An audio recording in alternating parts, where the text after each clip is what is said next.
जय हिंद दोस्तों, welcome to बोलो बज। सबसे पहले ये समझना होगा कि ये रेपो रेट क्या होता है।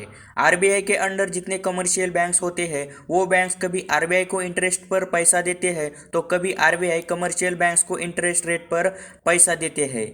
अगर आरबीआई किसी कमर्शियल बैंक्स को इंटरेस्ट रेट पर पैसा देता है तो जो इंटरेस्ट रेट है उसको हम रेपो रेट कहते हैं। अब आपको रेपो रेट समझ आया होगा। जब कमर्शियल बैंक्स अपने पास का ज्यादा पैसा रिवर्स आरबीआई को इंटरेस्ट रेट पर देती है तो उसको हम रिवर्स रेपो रेट कहते हैं।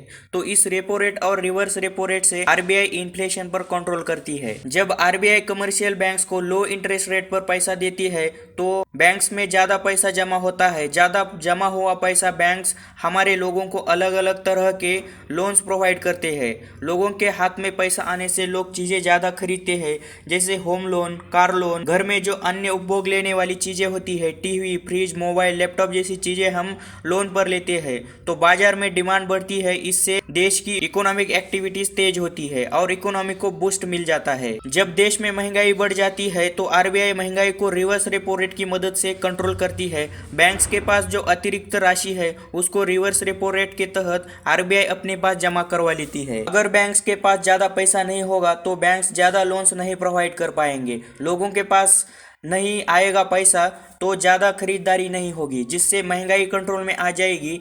ये बात इकोनॉमिक्स की स्टडी करने वाले स्टूडेंट्स को जल्द समझ आएगी।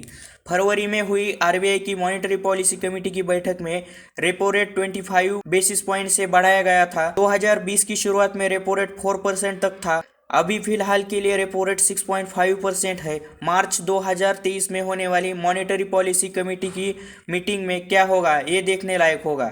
अभी फिलहाल महंगाई कंट्रोल में है और भविष्य में महंगाई ना बढ़े इसलिए आरबीआई जरूर रेपो रेट में इंक्रीज करेगा। सब्सक्राइब कीजिए बोलो बच को और बेल बटन जरूर दबाइए और ऐसे ही स्टडी रिलेटेड मटेरियल को डिस्कशन करने के लिए, और इस वीडियो को लाइक कीजिए। मिलते हैं अगले एपिसोड में।